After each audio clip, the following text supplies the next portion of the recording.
Red network की खास पेशकश परख में आपका स्वागत है। अमेरिका ने वेनेजुएला के राष्ट्रपति निकोलस मदुरो को बिना किसी जान माल के नुकसान को कैसे उठाकर ले गया, वो भी उनके घर में घुसकर। इससे भी ज़्यादा चौंकाने वाली बात यह है कि महज 2 घंटे 20 मिनट की छोटी कार्रवाई में आखिर वेनेजुएला की आर्मी क्या कर रही थी। अमेरिकी सेना को किसी विरोध का सामना क्यों नहीं करना पड़ा? क्या वेनेजुएला की आर्मी अमेरिका से मिली हुई थी? आखिर ऑपरेशन एब्सोल्यूट रिजॉल्व अंजाम तक कैसे पहुंचा? परख में आज हम इन तमाम सवालों का जवाब ढूंढेंगे। वेनेजुएला के राष्ट्रपति को पकड़ने के लिए अमेरिका ने ऑपरेशन एब्सोल्यूट रिजॉल्व चलाया, जिसके तहत अमेरिकी खुफिया एजेंसी CIA के जासूस पिछले कई महीनों से वेनेजुएला के राष्ट्रपति निकोलस मदुरो की एक गतिविधियों पर नज़र रखे हुए थे। हवा और ज़मीन पर मौजूदा अमेरिकी सीक्रेट टीमों ने पल पल की जानकारी ऑपरेशन में शामिल सैनिकों तक पहुंचाई। अमेरिका के ज्वाइंट चीफ ऑफ स्टाफ के प्रमुख जनरल डैन केन के मुताबिक इस ऑपरेशन की महीनों तक रिहर्सल की गई, यहाँ तक कि मदुरो के घर जैसी नकली भवन बनाकर अभ्यास किया गया। उन्होंने कहा कि वेनेजुएला के राष्ट्रपति निकोलस मदुरो को पकड़ने का ऑपरेशन बहुत लंबी प्लानिंग बनाकर चलाया गया। इस मिशन को तैयार करने में कई महीने लगे, जबकि इसे ज़मीन पर पूरा करने में कुछ ही घंटे लगे। जनरल केन ने बताया कि यह ऑपरेशन सिर्फ सेना का नहीं था, बल्कि इसमें अमेरिकी सेना की सभी सीक्रेट एजेंसियों ने मिलकर काम किया। इसमें वेनेजुएला सरकार के भीतर का एक सूत्र भी शामिल था। उन्होंने कहा कि इस तरह के बड़े मिशन के लिए महीनों तक तैयारी करनी पड़ती है। जनरल केन के मुताबिक निकोलस मदुरो की एक्टिविटी पर काफ़ी समय से नज़र रखी जा रही थी। इसका मकसद यह समझना था कि वह कहाँ रहते हैं, कैसे आते जाते हैं, कहाँ सफ़र करते हैं, क्या खाते हैं और आमतौर पर क्या पहनते हैं, और यहाँ तक कि उनके पास कौन कौन से पालतू जानवर हैं। ऑपरेशन एब्सोल्यूट रिजॉल्व में 150 से ज़्यादा विमान शामिल थे, जिनमें F-18, F-20, F-35 लड़ाकू विमान और V-1 बॉम्बर और ड्रोन थे। अमेरिका के joint chief of staff general Dan Caine के मुताबिक राष्ट्रपति डोनाल्ड ट्रंप ने शुक्रवार रात 10:46 पर इस ऑपरेशन की मंजूरी दी। इसके बाद शुक्रवार देर रात इस ऑपरेशन की शुरुआत हुई। उस समय 150 से ज़्यादा विमान अमेरिका और उसके सहयोगी ठिकानों से उड़ान भरकर रवाना हुए। ये विमान जमीन और समुद्र में मौजूद करीब 20 अलग अलग ठिकानों से भेजे गए थे। इनमें हेलीकॉप्टर भी शामिल थे, जिनमें वह टीम सवार थी जो मदुरो को पकड़कर बाहर निकालने वाली थी। ये हेलीकॉप्टर समुद्र के ऊपर बहुत नीचे सिर्फ 100 फीट की ऊंचाई पर उड़ते हुए वेनेजुएला पहुंचे। इस दौरान इस हेलीकॉप्टर को ऊपर से अमेरिकी लड़ाकू विमान सुरक्षा दे रहे थे। जनरल केन ने बताया कि हेलीकॉप्टर की सुरक्षा के लिए पहले आसपास सैन्य कार्रवाई की गई। इसके बाद हेलीकॉप्टर रात करीब 1 बजे मदुरो के कैंपस में पहुंचा और इस दौरान अमेरिकी सैनिकों पर गोलीबारी हुई, जिसके जवाब में उन्हें खुद की सुरक्षा के लिए कार्रवाई करनी पड़ी। आखिरकार मदुरो और उनकी पत्नी को पकड़ लिया गया। ट्रंप ने बताया कि ऑपरेशन पूरी तरह अंधेरे में किया गया। इस दौरान काराकस शहर की लाइटें बंद कर दी गई ताकि अमेरिकी सैनिकों को फ़ायदा मिल सके। जनरल केन के मुताबिक इस पूरे मिशन के दौरान अमेरिकी सैनिकों की सुरक्षा के लिए US marine, US navy, US air force और एयर नेशनल गार्ड तैनात थे। आसमान में V-1 स्टेल्थ बॉम्बर विमान भी उड़ान भर रहे थे ताकि किसी भी खतरे की स्थिति में तुरंत कार्रवाई की जा सके। उन्होंने कहा कि अमेरिकी फोर्स रात 1:01 पर वेनेजुएला के राष्ट्रपति निकोलस मदुरो के कैंपस में पहुंची। इसके बाद मदुरो को पकड़ने वाली डेल्टा फोर्स की टीम नीचे उतरी और उन्होंने बहुत ही तेज़ी से कार्रवाई की। वे भारी हथियारों से लैस थे और साथ में एक ब्लो टॉर्च भी लेकर गए थे, जिससे कि ज़रूरत पड़ने पर मुद्रों के सेफ हाउस के मेटल को काटा जा सके। जनरल केन के मुताबिक स्थानीय समय के अनुसार 2:01 पर हमले शुरू होने के कुछ ही देर बाद सैनिक मुद्रों के ठिकाने पर पहुंच गए। ट्रंप ने उस सुरक्षित ठिकाने को काराकास के बीचों बीच स्थित एक भारी सुरक्षा वाला सैन्य किला बताया।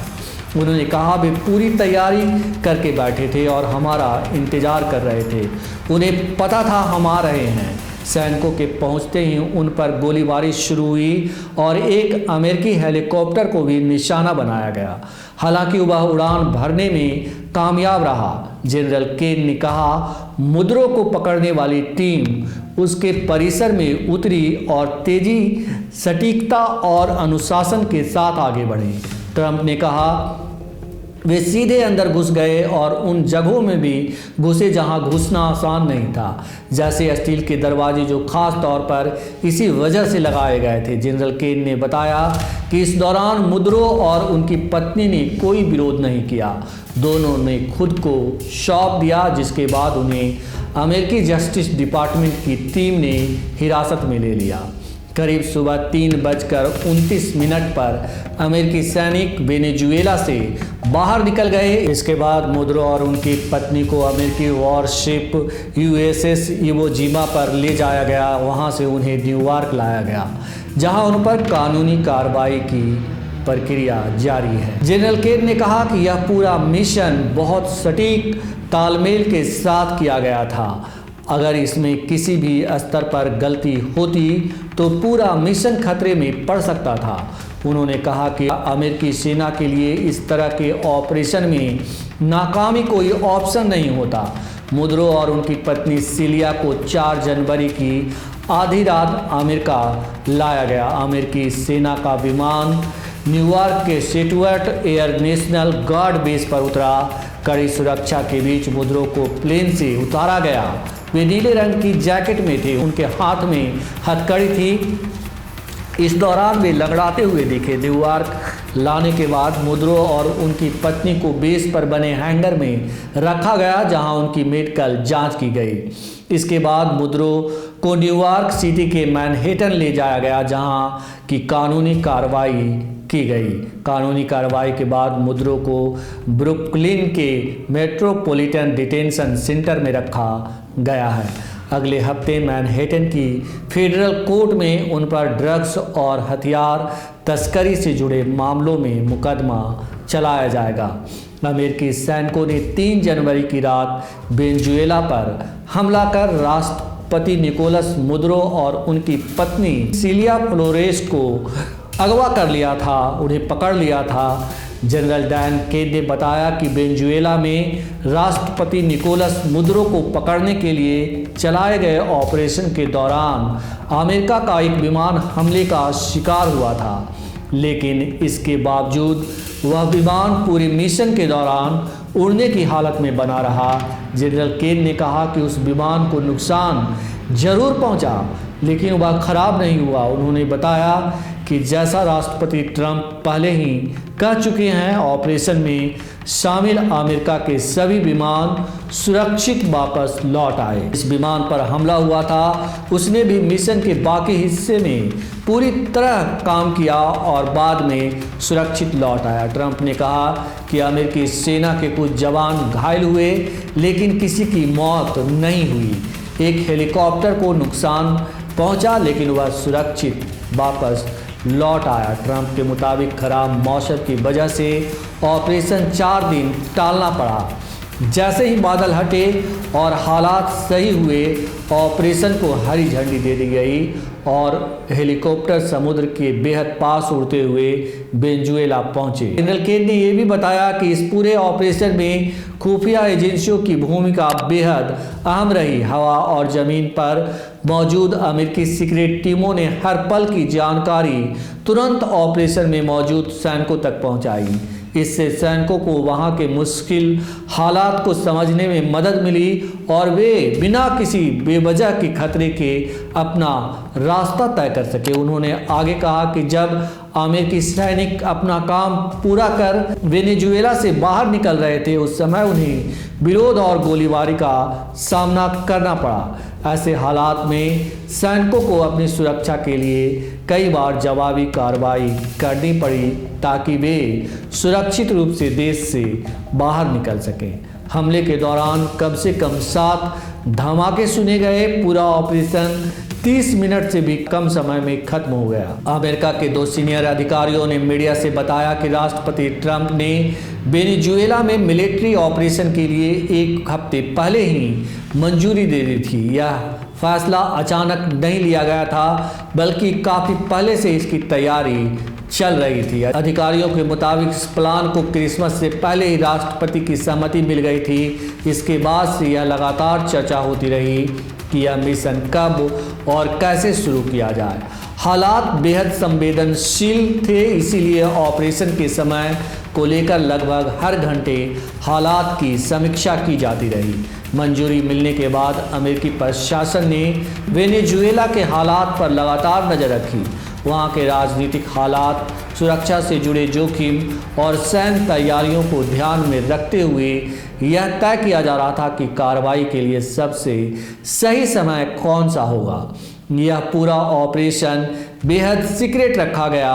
इसमें सिर्फ सेना ही नहीं बल्कि कानून व्यवस्था संभालने वाली एजेंसियां भी शामिल थी।